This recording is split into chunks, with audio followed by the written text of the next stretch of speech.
Another day, another vlog! For today's video nga ay maaga tayong gigising para tayo magluto ng almusal at today baon na rin. Ang ating menu nga pala ay manok with papaya. Dahil nga feeling natin may pasok na ang mga bata. Kaya nga maagang nagluluto ang person. At dahil magdamag nga umuulan, may memo na naman na wala daw pasok ang mga bata. Kaya na-prank na naman ako.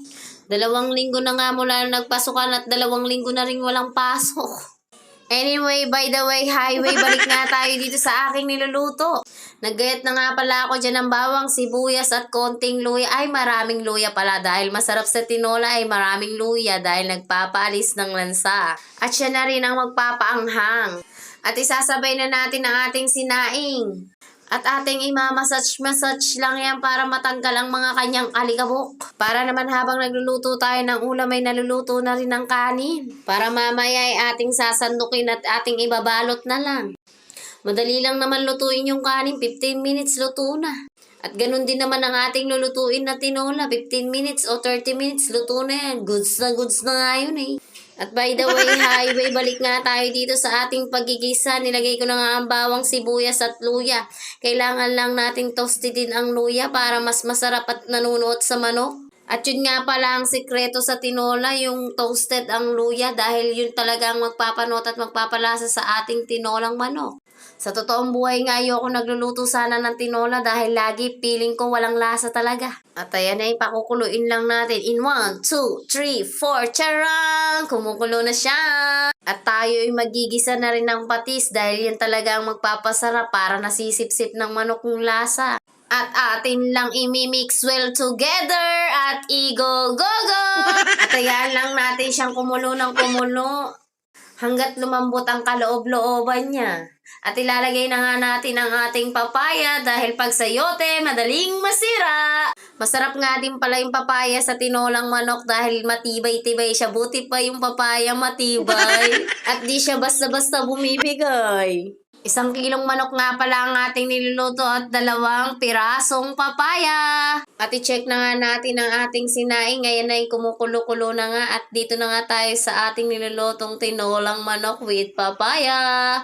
At syempre, mix well together natin yan at igo-go mo, igo-go mo, igo-go mo, igo-go mo. O diba, itsura pa lang mukhang masarap na, itsura lang pala, tapos di naman pala masarap. Yung tinola kasi sa totoong buhay, pag mainit lang masarap. Pag lumamig na, wala nang sarap. Parang pag sa tao, pag nalalamig na, hindi na masarap at di na masaya. At nag-add na nga tayo ng water dyan at lalagyan din natin ng Knorr cube with chicken. At syempre, yan ang number 2 sikreto ng tinolang manok, Knorr with chicken. At tatakpan lang natin yan with 5 minutes. At i-check nga natin ang ating baby shark dahil magdamag siyang nagluko at siya ay hinihika na naman. Hika, parang awa mo na, layuan mo na ang aming baby shark. At paglabas ko nga, i-chinek ko agad ang aming sinaing. Ayan na, paluto na siya. At eto rin ang ating tinola, paluto na rin. Siyempre, mukhang sabay-sabay tayo. Yung itsura pa lang masarap na talagang kumain. Oh, mix well together lang natin yan at igo-go mo at ating titikman kung masarap ating i-judge. At pagkatikim ko nga ang aking judge ay pwede na.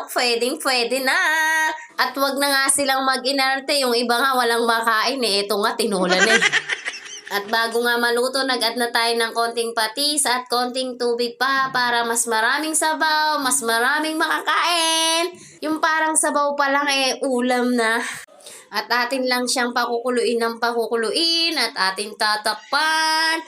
At magbilang ka lang ng in 5, 4, 3, 2, 1, luto na!